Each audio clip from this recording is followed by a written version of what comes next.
Hello बच्चों, let's read the question. The question says as atomic radius of gallium, that is Ga, is 135 picometer, is less than that of aluminium, which is 143 picometer, because option A of the small variation in the inner core of the electronic configuration, option B the presence of additional 10 d electrons, which offers only poor screening effect for the outer electrons from the increased nuclear charge in gallium.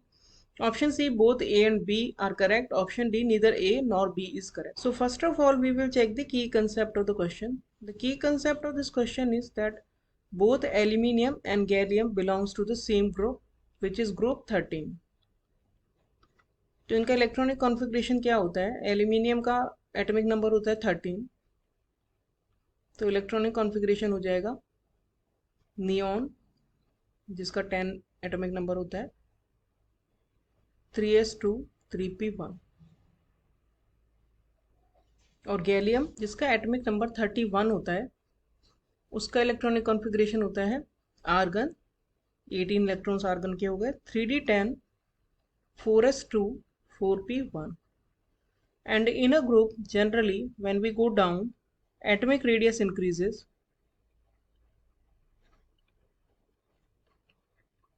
क्यों increase होती है atomic radius? क्योंकि जब हम नीचे जाते हैं तो एक तो नया शेल ऐड हो जाता है, और दूसरा जो यहाँ पे इलेक्ट्रॉन्स हैं, यहाँ पे सपोज न्यूक्लियस है, तो ये जो इलेक्ट्रॉन्स हैं ये यहाँ पे अट्रैक्शन होता है इलेक्ट्रॉन न्यूक्लियस की तरफ इनका, लेकिन जो अंदर इलेक्ट्रॉन्स पहले से प्रेजेंट होते हैं वो इलेक्ट्रॉन्स इन इलेक्ट्रॉन्स को रिपेल करते हैं, जिसकी वजह से शील्डिंग होती है, और एटॉमिक रेडियस जितना डिक्रीज होना चाहिए था उतना डिक्रीज नहीं होता है. यानी कि जो इनर इलेक्ट्रॉन्स होते हैं वो शील्डिंग करते हैं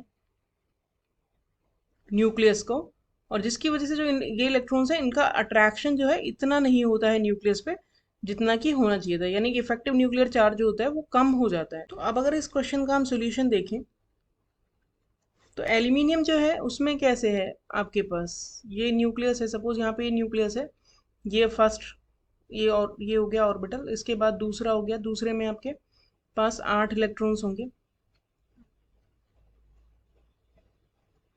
और उसके बाद एक थर्ड और होगा जिसमें 3 इलेक्ट्रॉन्स होंगे. अब ये 3 इलेक्ट्रॉन्स यहाँ न्यूक्लियस की तरफ, ये जो दूर डिस्टेंस होगी इसे हम बोलते हैं एटॉमिक रेडियस, और इसके एटॉमिक रेडियस दो चीज़ों पर डिपेंड करेगी. एक तो इलेक्ट्रॉन इलेक्ट्रॉन रिपल्शन, जो अंदर इलेक्ट्रॉन्स ऑलरेडी प्रेजेंट हैं वो शील्डिंग कर रहे हैं न्यूक्लियस को, शील्ड कर रहे हैं अट्रैक्शन से, तो इसकी वजह से तो एटॉमिक रेडियस बढ़ती है. और दूसरा होता है इलेक्ट्रॉन और न्यूक्लियस का अट्रैक्शन, क्योंकि न्यूक्लियस पॉजिटिवली चार्ज होता है, तो उसकी वजह से जो साइज है वो कम होता है, क्योंकि अट्रैक्शन अगर ज़्यादा होगा तो क्लोजर आ जाएगा न्यूक्लियस के इलेक्ट्रॉन्स, साइज हो जाएगा छोटा. एल्यूमिनियम में क्या हो रहा है कि ये जो 8 इलेक्ट्रॉन्स हैं ये शील्डिंग कर रहे हैं. अब अगर हम गैलियम की बात करें तो गैलियम में क्या है, गैलियम का और इसका कंपैरिजन करें तो गैलियम में 3d इलेक्ट्रॉन्स जो है वो एक्स्ट्रा हैं, उसमें तो जो शील्डिंग हो रही है वो एल्यूमिनियम में अगर हम बात करें तो एल्यूमिनियम में 8 इलेक्ट्रॉन्स जो हैं आउटर ऑर्बिटल के, उन्हीं की वजह से शील्डिंग है, जबकि इसमें 10 प्लस 8 यानी 18 इलेक्ट्रॉन्स की वजह से शील्डिंग है.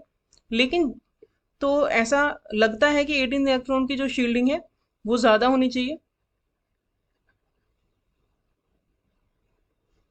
और शील्डिंग ज़्यादा होने की वजह से शील्डिंग का ऑब्वियसली अपोजिट इफेक्ट होता है रेडियस पे, तो एटॉमिक रेडियस जो है बड़ी होनी चाहिए, बिगर होनी चाहिए. लेकिन क्या होता है कि क्योंकि डी जो ऑर्बिटल्स होते हैं वो डिफ्यूज होते हैं, डी ऑर्बिटल्स जो होते हैं वो काफ़ी बड़े होते हैं और काफ़ी डिफ्यूज होते हैं, इसीलिए उनका जो शील्डिंग है वो बहुत ही पुअर शील्डिंग होती है, उसकी वजह से उतनी इफेक्टिव शील्डिंग नहीं हो पाती जितनी होनी चाहिए थी, और साइज जो होता है वो छोटा रह जाता है गैलियम का एज कंपेयर टू एल्यूमिनियम.